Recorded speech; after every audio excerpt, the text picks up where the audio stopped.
Alright, g'day IB psychologists. In this video, we're looking at cognitive etiologies of post-traumatic stress disorder. If you're studying PTSD for paper 2, the abnormal psychology option, you need to be prepared to write a whole essay just on cognitive explanations of a disorder. So the cognitive etiology, the cognitive explanation we're looking at is appraisals, cognitive appraisals. Appraisals are the assessment of a stressor. More specifically, they are your evaluation of whether or not you can cope with a particular stressor. And so in PTSD, we're talking about the traumatic event. So appraisals of the traumatic event can increase or decrease your chances of getting PTSD. So if you have more negative appraisals of the traumatic event, like I can't cope, this is too much, I'm feeling overwhelmed, you're more likely to develop post-traumatic stress disorder. Positive appraisals, less likely, right? If you feel like, in a nutshell, if you feel like you can cope with the traumatic experience and what you've just been through, you're less likely to get PTSD than if you feel like, and you're appraising the traumatic event like it's too much to deal with, you're more at risk for PTSD. That's a simple explanation of how that cognitive etiology links to PTSD, and there's a real good study for that with Hitchcock where they look at children, and it's a simple correlational study. They give them a questionnaire, they measure their appraisals, they measure their symptoms of PTSD, and they find correlation between negative appraisal and symptoms of PTSD. Now, I've been using this model in my videos lately for post-traumatic stress disorder.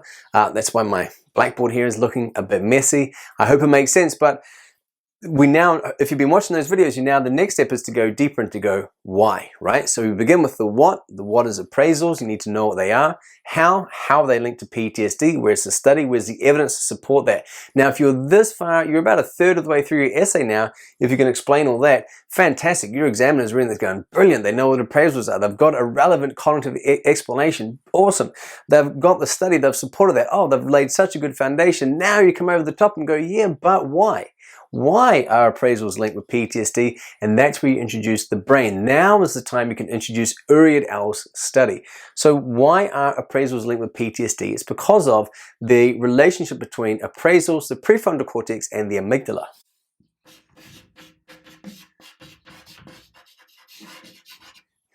So when you cognitively reappraise a traumatic stressor, so appraisal is, do you have the ability to cope with it or not? Reappraisal is the reassessment of that. And you can positively reappraise by looking again at the resources you have or thinking, okay, is it really that bad? Is there some way that I can make this situation not so bad? Or you can negatively reappraise. You focus on the negative factors and then you can make it even worse. So this ability to cognitively reappraise stimuli is the job of the prefrontal cortex. The prefrontal cortex can say, yeah, I think it's going to be okay. Yeah, that sucked, but I'll be all right.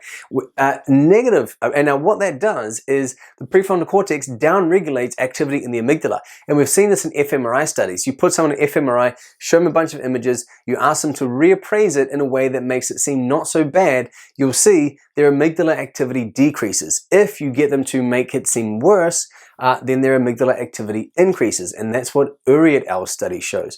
So Uri et al. Study shows a connection there between prefrontal cortex and the amygdala during cognitive reappraisal. Now, why is that important? Because if you ramp up the amygdala, if you're like, oh, I can't cope, this is too traumatic, oh, I'm never going to see the end of this, now you're developing these symptoms of arousal because the amygdala activates the fight or flight response, right? The amygdala triggers those stress hormones. It triggers us to get ready to deal with threats.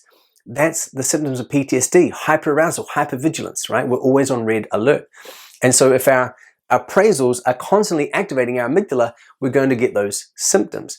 And again, we can see this in Uri et al.'s fMRI study. Now, here's the big mistake a lot of my students make is they introduce Uri et al. A little bit too early into their essay. They haven't yet laid the foundation for here's how appraisals are linked in a basic study, like the correlation one with Hitchcock, which I'll link in the description and also put on my blog.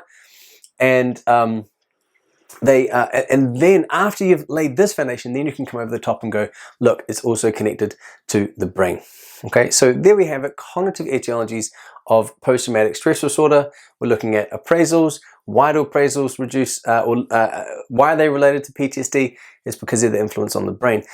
Again, we come back to the same theme I'm trying to explain in these videos. This is exactly how I'm trying to teach psychology, by first getting students to understand this factor leads to this factor. That's the basic, the what and the how. But the nature of nurture debate in psychology is dead, because we know single factors don't explain complex phenomena like post-traumatic stress disorder.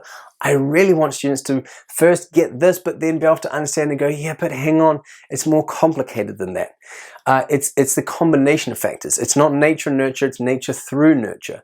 But where I've noticed in the last couple of years students sometimes struggle is by introducing these complex interactions too early. They're not explained clearly. So I would recommend begin simple, begin basic. And I really like this diagram in the planning process. And I use this diagram all the time when I'm trying to figure out studies and I'm trying to create materials and I'm trying to write them in a way that's comprehensible, but also allows all students to explain the basics, but then progress to the more advanced levels of psychology. There we have it. I hope that helps. That's the third video I've made in this series, the biological, cognitive, sociocultural etiologies of PTSD. If that was helpful, you might want to check out the ebook version of the post-traumatic stress chapter. Maybe send it to your teacher if you're a student and get them to check it out. They can download the free preview if the school can purchase it for you, or your classmates can have it and read it. Best of luck for the exams. Let me know how it goes. Cheers.